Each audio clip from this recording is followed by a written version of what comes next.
What is going on, no bullshit crew? I am. I'm back, baby. It's been a crazy, crazy ride. Woo! What it? Yeah, yeah. All the applause, baby. All the applause.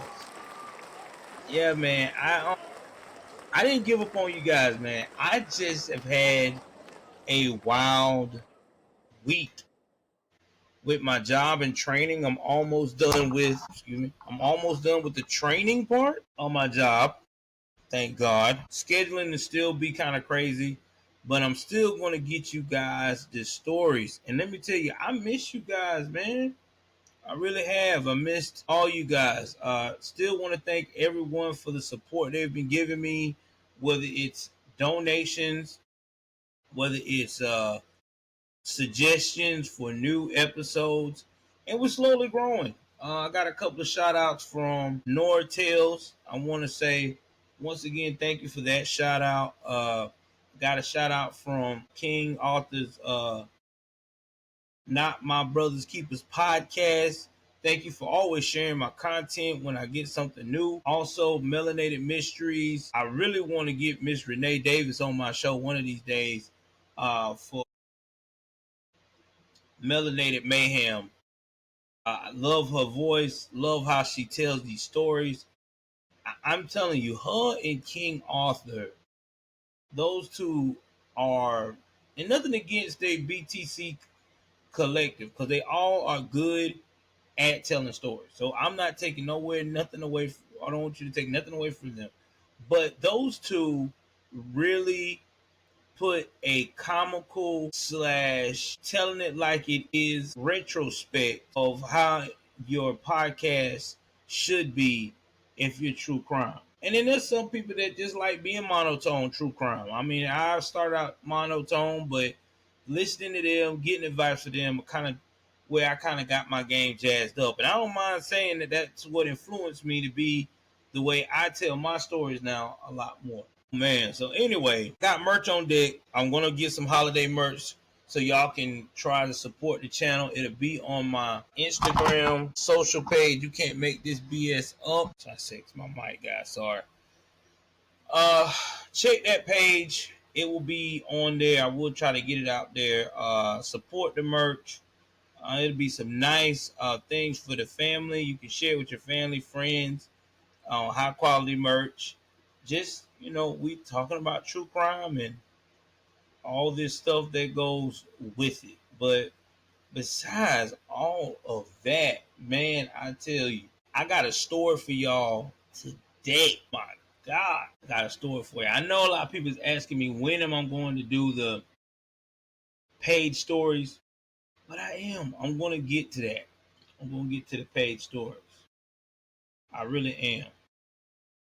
What if, in today's story, what if you had someone that was like the neighborhood grandmother who smiled, laughed, and giggled?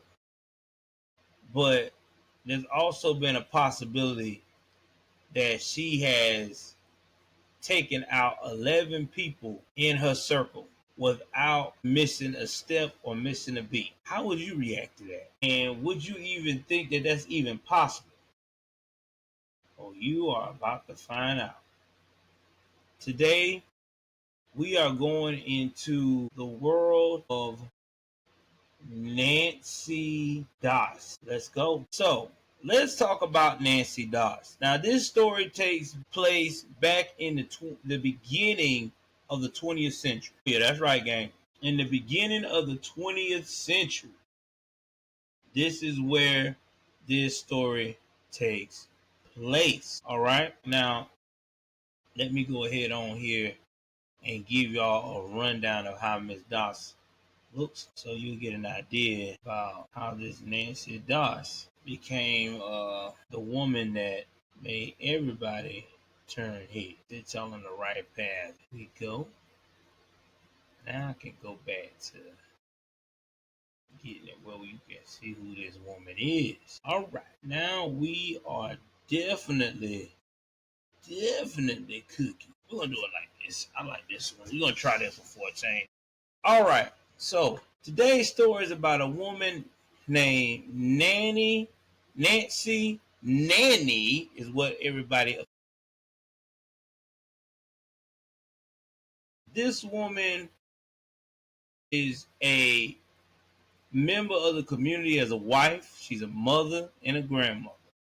But there's one thing about her that is going to blow your mind in today's case. Taking out 11 people in the world of the living and has no, I mean, no type of inkling of slowing down. So let's just put it to you this way. You got too close to Nancy and you didn't meet Nancy's requirements to live on in her uh, dream world. It is goodbye and get ready to meet Jesus.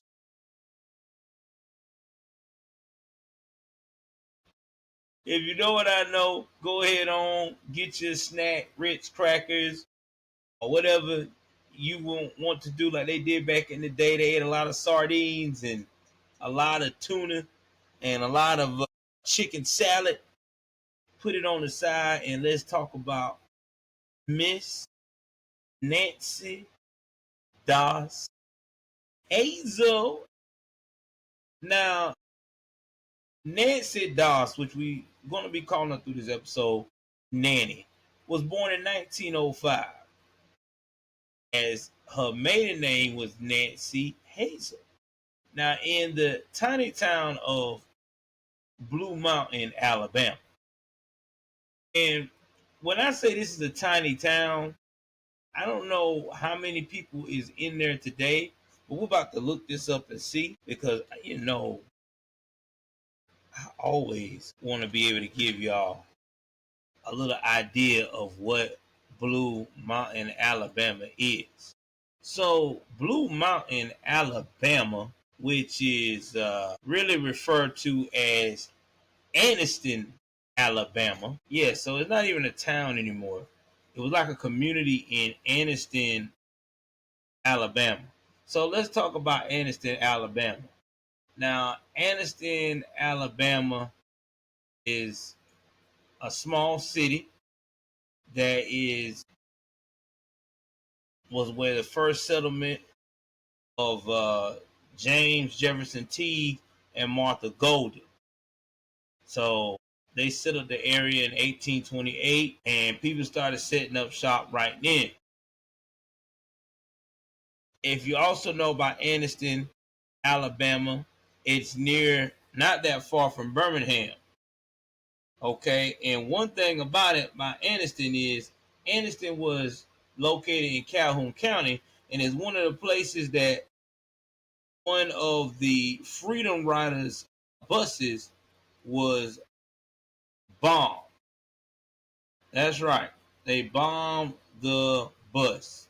You can't make this shit up. This is during the time where white folks did not like black folks too much compared to what it is today. Because today it's very rare.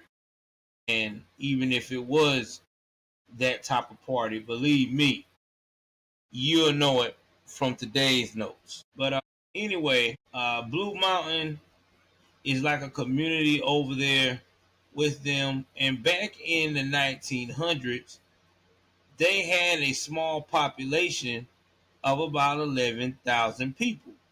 So when you got 11,000 people in Anniston, Alabama, then what usually happens is that, those communities like Jacksonville, Alabama as well, all those little communities makes up the surrounding of Alabama. So I just wanted to give you a little insight about how small this town was. So it's a very small area. It's not that far from Birmingham. It's all a part of Calhoun County. Like I said, it's part of the Anniston, Oxford metropolitan area. It's also part of Jacksonville State University area, all black college.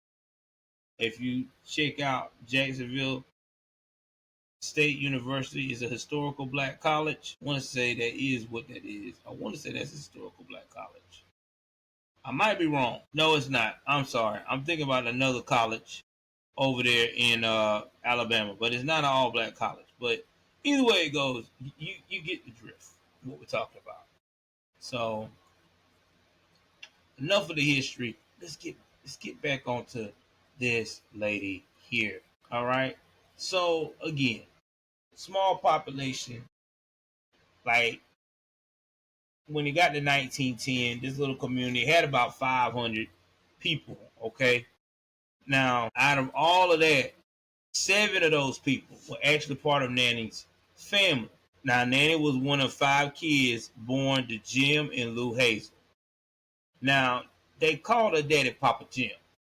But, Papa Jim wasn't like the greatest father of the year. He was very abusive and very controlling. Really made a difficult childhood for Nanny because they said that Jim liked to put hands on children and wife. He just did not give a damn. And then Jim would also make the kids stay home and work on the farm. Because back then in the South, you had all these children, 7, 8, 9, 10, 11, 12. Sometimes you had people have up to 20 plus kids because they wanted to create set of workers to take care of the cropping of the farm, because back then that's how people made their money. Now they said that Nanny got all the way up to 5th grade before she had to drop out of school because the family needed her to support. Because again, this is back in the 90s. They didn't really believe in education for black kids or white kids back then in the South. You had to have a little money to actually go to college, whether you was black or white. I mean, that's just what it was. Not too many people had that privilege to finish high school and graduate and then get ready to go to their studies to something else. Most people that you saw didn't even make it to middle school. In fact, if you stayed in middle school and made it to middle school to go to school, that was like a blessing to a lot of people. Like, okay, all right, you doing good. Because 9 out of 10, the family needs you to work, especially during the years of the Great Depression. So at 7 years old, Nanny was riding a train and all of a sudden she suffered a head injury. Now, as record would say, the train stopped all of a sudden. She whacked her head on the middle seat that was in front of her. So a lot of people say because of this is when the change started coming with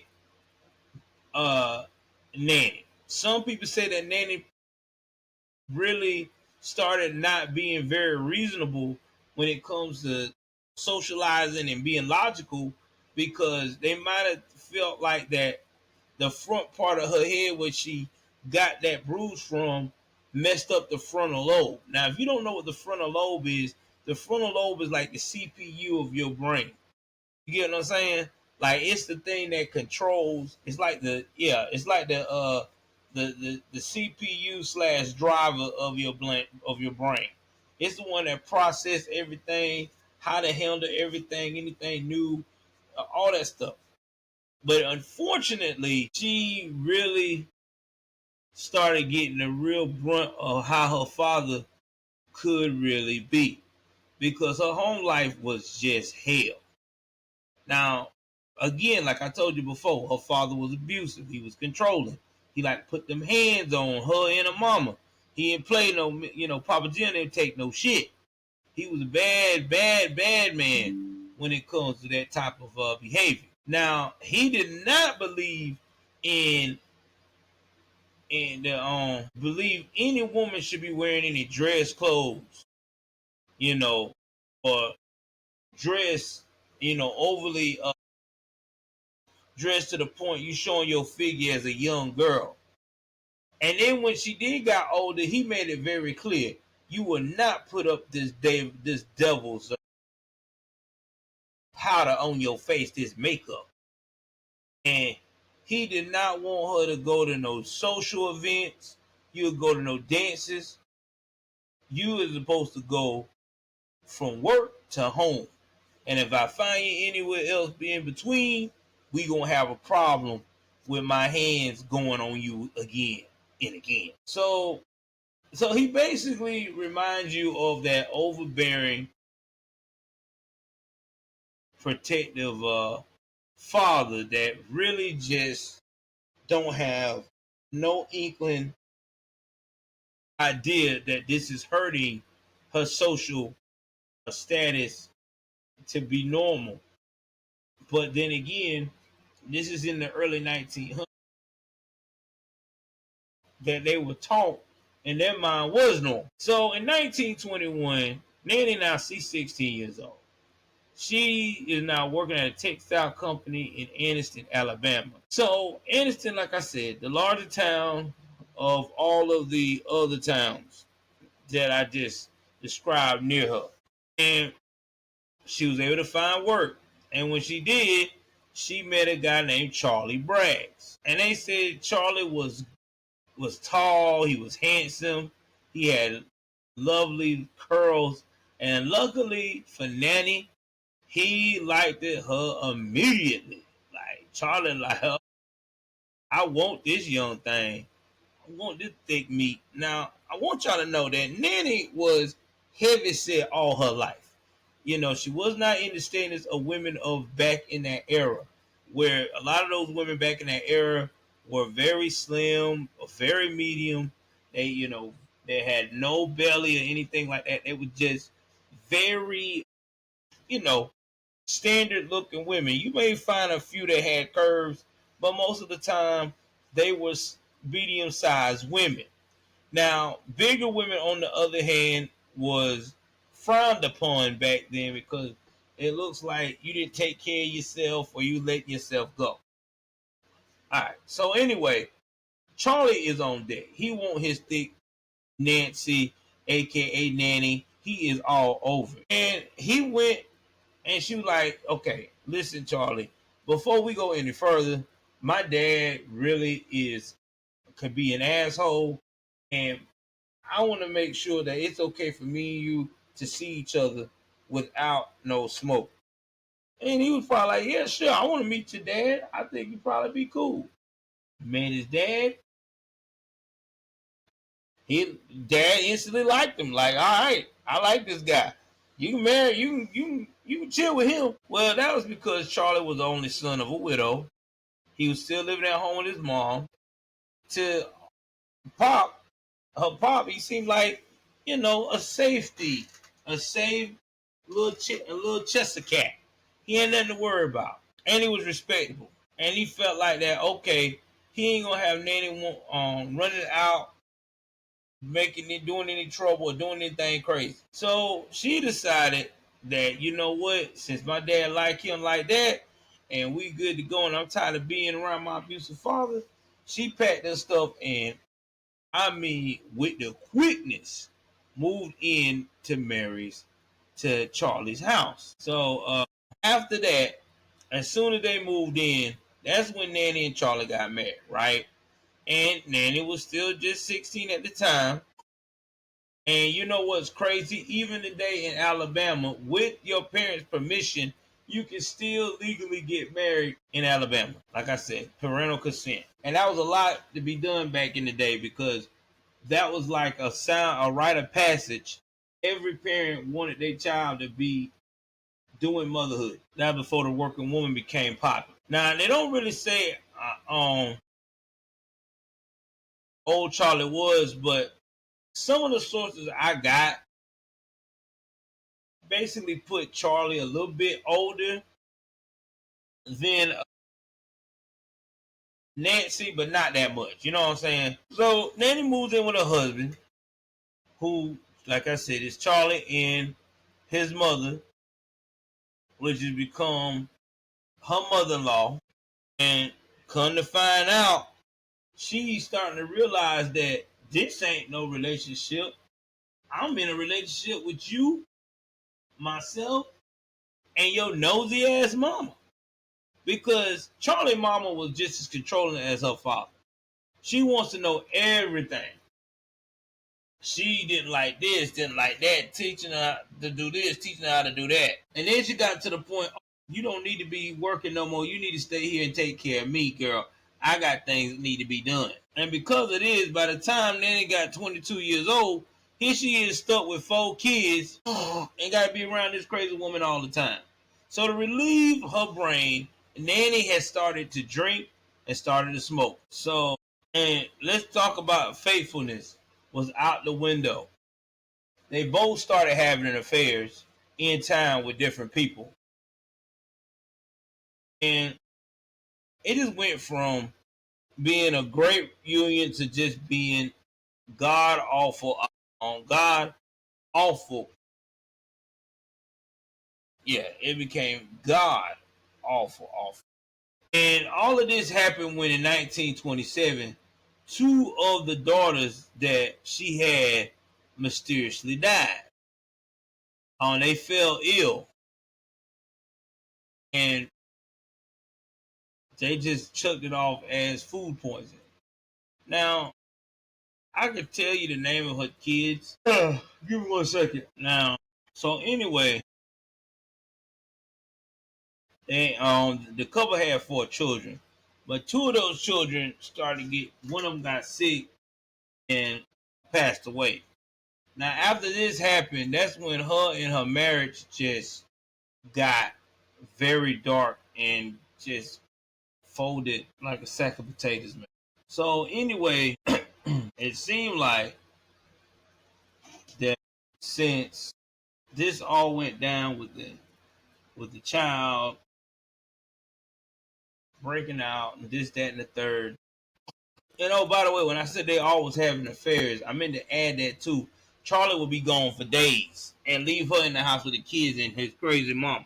So we had to put that in there too. So after 2 of their daughters died mysteriously in 1927, and they said it was poison, food poison.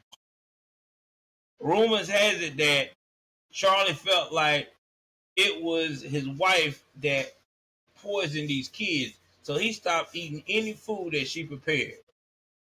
And not only did Charlie not eat her food, but he decided to just leave altogether.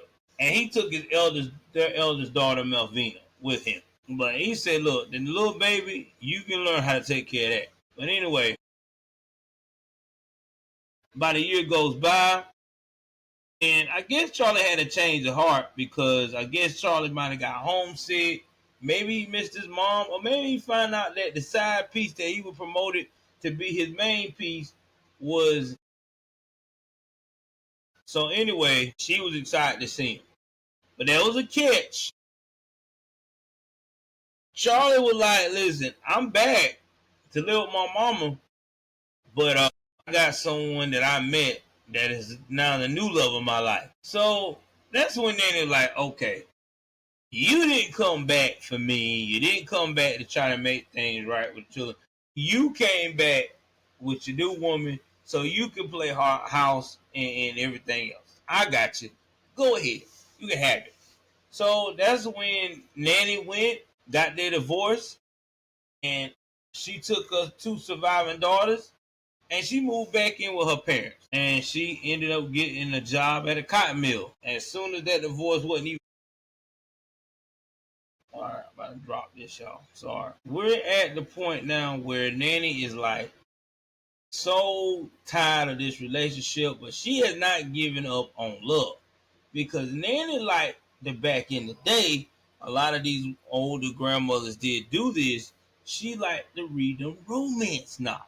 See, back then in the day, their romance novels was a little bit different than the romance novels of today. Okay, they wasn't as explicit, but they put enough information out there to make women just fantasize of the perfect man. You know what I mean? The perfect guy to just drive them wild, whether it's in life or in the bed. So after that, moving back with her parents, she decided to put her foot back out there for love again, and Nanny met a gentleman named Frank Harris. Now, they said Frank looked like a movie star, okay? Frank could have been the next James Dean, Marlon Brando, whatever you want to call it in the movie world. They said he was attractive as hell and he was looking for love. And he decided to write a Lonely Hearts column on a local newspaper, right? So let's talk about Lonely Hearts back then. So Lonely Hearts was kind of like the intro to what our social media our dating apps on our phone is today. You know how you can download an app, Meet Me, and all these other apps, Tinder, make a profile, say a few words on your profile. Somebody likes it. Somebody say a few words. You say a few words back, and before you know it, you're all content. This is how it would go. But anyway, when get this paper, this written up in the column of this paper, you wait for a response. And usually, you put your information there and or sometimes you can get the newspaper to be your go in between as a correspondence to give out your information, and before you know it, that person's talking to you talking to them, and y'all are doing snail mail. So you gotta remember, back then they didn't have all the electronic now email and you text me, I text you, FaceTime. It was snail mail. So you might have been talking to somebody with a Lonely Hearts account that was born so many years ago. So there is a whole lot of factors that comes with that. I mean, let me rephrase that. You may meet somebody, excuse me, that how can I put this? Let me rephrase it. I messed up. I don't know why I said years ago. So back in the day, during that time, after you make the column, you wait for the response. You're going in between. You're talking. When y'all finally meet, a lot of times the person may not be what you expected them to look like. You know what I'm saying? But back then, everybody was open minded because back then people wanted to have a family and people wanted to be happy. So the women and men back then were disciplined enough to say, hey, look past what scars or whatever they got and see what their heart is. Oh, they love you or they love your kids or they don't mind that got extra baggage. Keep them. And so that's what wind up happening. So anyway, like I said, she met this guy through that. So he started wooing her with poetry. He liked how she was. He loved how she carried herself. And she wrote openly about what she wanted to do with him. And it was the kind of attention she wanted. And how much she longed for him in bed time. And her responses was a little sexual, but you know, she didn't go into detail. Cause you gotta remember back then women couldn't go into detail like they do now. Now a woman can tell you every crevices of her body she needs to be taken care of, versus back then women had to be very reserved. Like they had to drop you hints, and if they got you too excited, they had to let you be the aggressor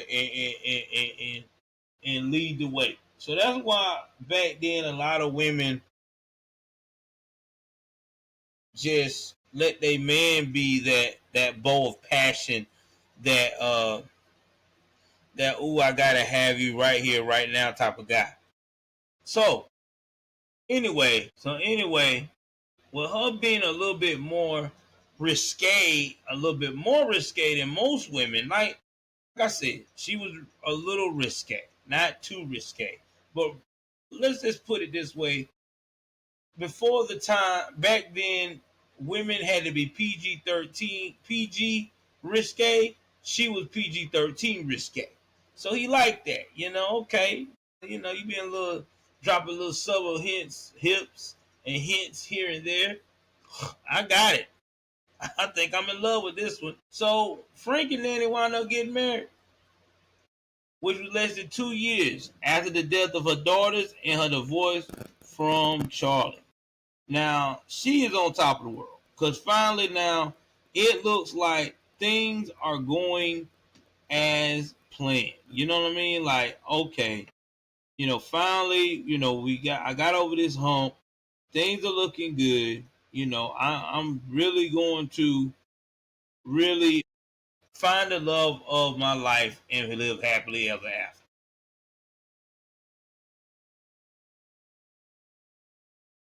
But as always, everything is not like what it seems. Because it seemed like there was no honeymoon period for Frank and Nanny. Apparently, their marriage basically turned sour almost immediately.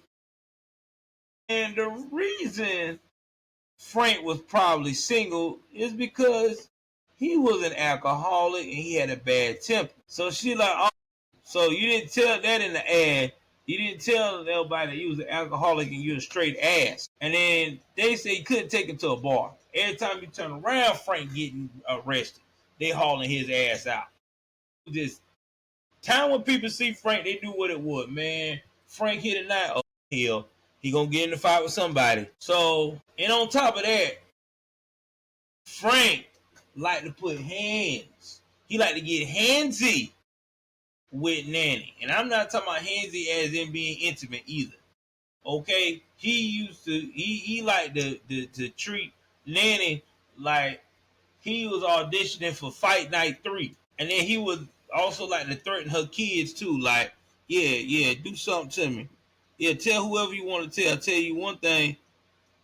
I take you and your kids out. Don't play with me. But Nanny stuck it out for as long as she could with Frank until Nanny decided that it's time for Frank to take a dirt nap. So anyway, Nanny's eldest daughter from her first marriage, Melvina, she ended up getting married and went on to have two children, officially making Nanny a grandma. Now, at first, it should have been like a joyful time, but things took a dark turn. Melvina's newborn daughter had died just hours after birth. And though nothing was proven, Melvina suspected her own mother did it. Melvina thought Nanny killed the baby by sticking a hairpin into the baby's head, which is like kind of random. All right. So, getting back to it. Sorry about that. I had to take a breather here for a moment. So, the sticking the hairpin in the baby's head was kind of crazy, but that's what she thought. But then only a few months later, tragedy struck again when Melvina's 2-year-old son passed away. Now, this cause of death was asphyxiation, was asphyxia. And well, after Nanny collected this $500 life insurance policy that she taken out on her son, which was not a small amount in today's money, let's do the you guessed it, what it would be like in the market today for inflation. All right, let's do it. Let's talk about it. So we're gonna do this based upon 1927, and that was $9,333.33 back in the day. Okay, so that was a pretty good chunk of change for back then, cause $9,000 uh, back then was like the equivalent of income taxes to us. That was a little boost. Not a lot, but it ain't small either. It seemed strange that she got this money and not Melvina. And not to mention, too, not giving her daughter any access of this money, which was very suspect. Now, she said she ain't had nothing to do with these kids' death, but the fact that she had money on writing on their lives. It made people skeptical, even if she was innocent or not. And then there was all in the death in Nanny's orbit was not finished. Death wasn't finished playing in her backyard. Because later that same year, her husband Frank, the movie star looking guy, he met Jesus on the main line. And I'm not talking about on no telephone call either. He came home one night drunk, hanging with some friends, and his friends had just came back from the World War II. So they hanging out, they drinking. He comes home. And this wasn't unusual for him to come home drunk. And then that night, he wanted to take over Nanny. Nanny more like ain't in the mood. Like, listen, I'm not in the mood. Every time we try to do something, you don't perform the way I want to perform. But she also talked about that her husband, Frank, did not perform to the standards of a husband should in the bedroom. Before you know it, he forced himself on Nanny and took that thing. Now, you gotta remember, back then, there was nothing she could do legally because back then, especially in the southern states, they did not believe in marital rape. And I have to say that because I was going to be on YouTube. And so what that means is they don't recognize it as a crime. It just said, your husband basically forced his will on you, but ain't nothing we can do about it because that's your husband. So Nanny was like, you know what? You want to be you dirty bastard, you? You want to act like you want to control my body? You don't want to respect me? Don't worry about it. The next day, Nanny allegedly, did lace Frank's moonshine with rat poison. Because she know he's going to drink it every day. That was his go juice. He drank it, and by the following day, that man was dead as a doornail. And apparently his last words were, quote, "It must have been the coffee," end quote. Frank's death was written off as natural causes, and no one suspected Nanny or anybody. So, and let me tell you why they writ this off as foul play. Because after all, they looked at it as Nanny was an upstanding citizen in the community, and she was married to this man for 16 years. Okay, like ain't no way she would have killed old good-looking Frank. So when Frank got the way, Nanny collected his life insurance. She got her land and a house package out in Jacksonville, Alabama. So anyway, she did a little traveling with the money she got.